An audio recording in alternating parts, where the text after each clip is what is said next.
A guilty plea is bringing some closure to the family of a security officer at the Oakland Federal Building gunned down in a drive-by shooting in May of 2020.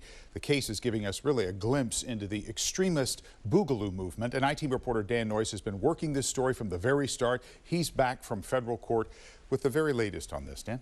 Well, Dan, the two sides agreed that the gunman should serve 41 years in prison, but the judge made it clear she still has to decide if she'll accept that deal.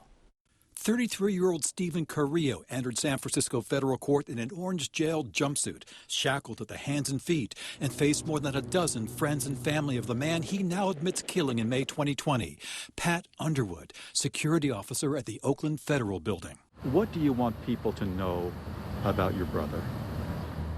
My brother was amazing.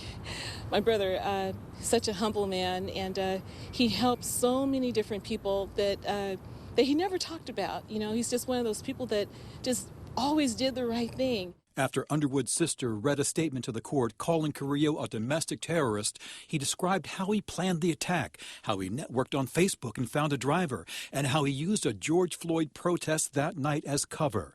He opened the side door on this white van and fired 19 shots with a homemade automatic rifle, a ghost gun, killing Underwood and injuring his partner. Two of Underwood's relatives rushed from the courtroom in tears as Carrillo spoke. So the idea of him not living when he should be is excruciating and is extremely painful. Finally, in a loud, clear voice, Carrillo, the former military police sergeant at Travis Air Force Base, said, "Guilty, Your Honor."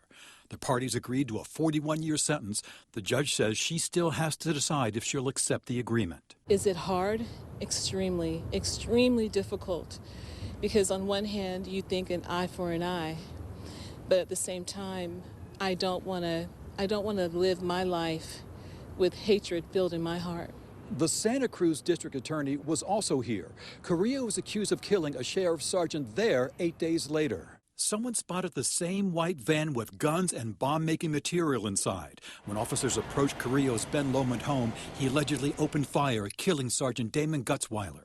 Carrillo got away, hijacked a car, but some neighbors were able to subdue him. As police led him away, he may have given a clue to his motives. This is what I came to fight. I'm sick of these Before his arrest, Carrillo used his own blood on the trunk of a car to write several sayings from the boogaloo movement, a loose network of militia-style extremists. The entry of plea here in his federal case has absolutely no bearing on what we're going to do in Santa Cruz County. Mr. Carrillo is going to answer for the brutal murder of Sergeant Damon Gutzweiler and the other crimes that he committed in our county. The next hearing in Santa Cruz is in April, and his sentencing in the federal case is on June 3rd. Dan? All right. Thank you, Dan, very much.